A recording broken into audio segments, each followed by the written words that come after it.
Hey team, it's Martin. Happy Sunday.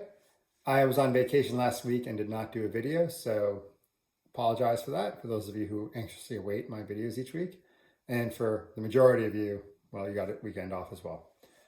I wanted to talk about what I believe will be our objectives for next year and take this as a framework around which each of you will hang your own objectives. Starting from the top, the first objective will be around the launch and establishment of Pearson in the marketplace. One of the things that we have perhaps been too critical about are the aesthetics of Pearson.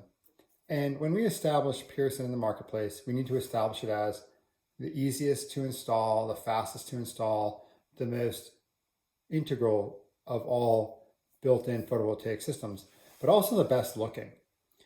And it was really interesting. We were in a meeting with Lennar Homes, and after the meeting, I felt that we were a little bit apologetic for the aesthetic, but the fact of the matter is this: all of our research has shown that people prefer the way Pearson looks than anything else out there.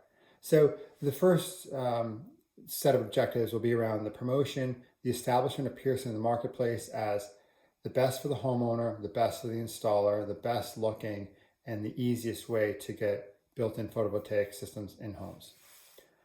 Once we move beyond the launch of Pearson, talking about the sales, obviously the sales team really needs to scale and we need to increase productivity of the sales team considerably. We are going to be adding some resources to the sales team, but not in proportion to the increase in volume that we expect.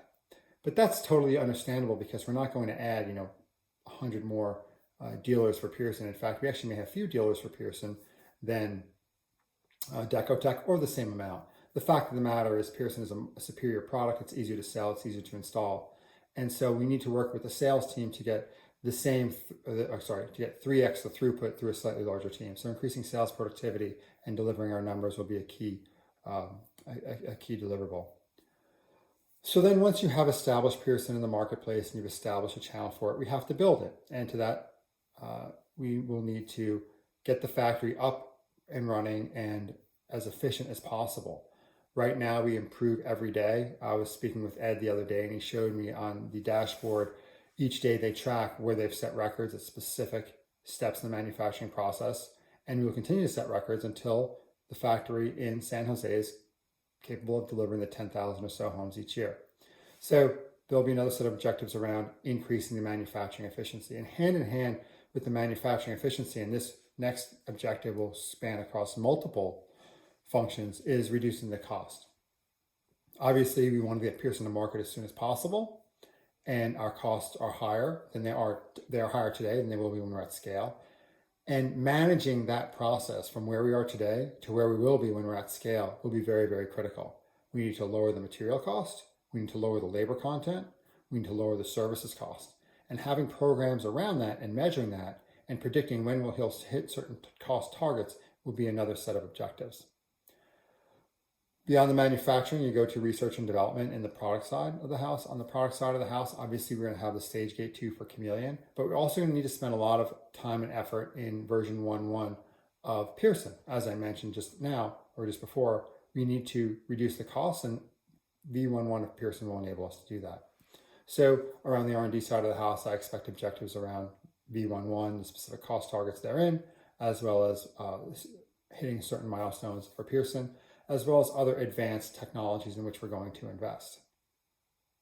Okay, so we've talked about marketing, we've talked about sales, we've talked about manufacturing, we've talked about R&D and product.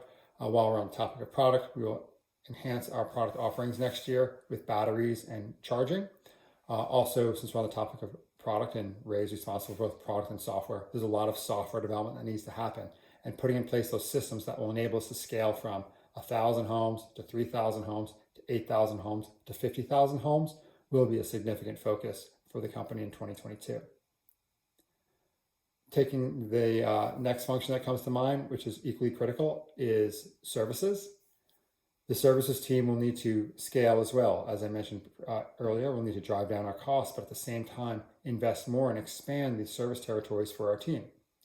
Not only will we need to be able to do the 3,000 or so homes we want to do in 2022, we will need to establish a services footprint that will enable us to produce 8,000 or so homes in 23 and then 50,000 or so homes in 24. So lots of investment on the services side And really what I'm looking for there is what is the strategy to our expansion? It is certainly possible for us to do all the installs of 3,000 homes, but when we get to 50,000 homes, that's probably not the most economically efficient way to do things. And so what's the balance between things that we do ourselves versus what we subcontract? Again, in 2022, I accept the overwhelming majority of our installations, if not all of them, will be our own services.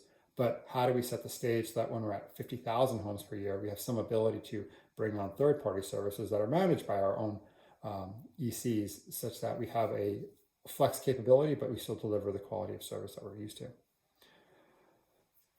So then hand in hand with services and product is delivery. We have to scale our supply chain, both on the inbound side as well as the outbound side. On the inbound side, we're going to be fighting for port space with everything else, with everybody else, as the United States embarks upon a very aggressive expansion of the money supply, i.e. there's going to be a lot of demand for stuff in the next 2 years. So how do we manage the supply chain in that context? And then similarly on the outbound side, how do we deliver to rooftops? How do we deliver on time at a lower cost? How do we drive costs out of the inbound and outbound supply chain? And then I think that the last thing that I'll talk about, or not the last thing, we have to get financial products. We've recently had Sandra join us as our financial products manager, working under Mike Morrow. We need to expand the financial products and get those in the market so that people can really, so that we can put the home of the future, i.e. the roof of the future, within the financial reach of more and more people. And then this all sits upon an infrastructure where we're scaling. We're going to probably go from 150 people to over 300 people in 2022. That's going to require investments in our people. It's going to require investments in our systems. It's going to require investments in HR, legal, et cetera, et cetera. So that's what's kind of on my mind. We have about 6 weeks left this year. I would really like the objectives for next year to be set pretty close to the beginning of the year, and then they will be. So think about it. How do we promote the product, right? Launch Pearson. How do we sell the product and deliver on the plan? Right, getting more productivity of our sales force. While we're adding some people to our sales force, we're adding a lot more in terms of percentage of products delivered.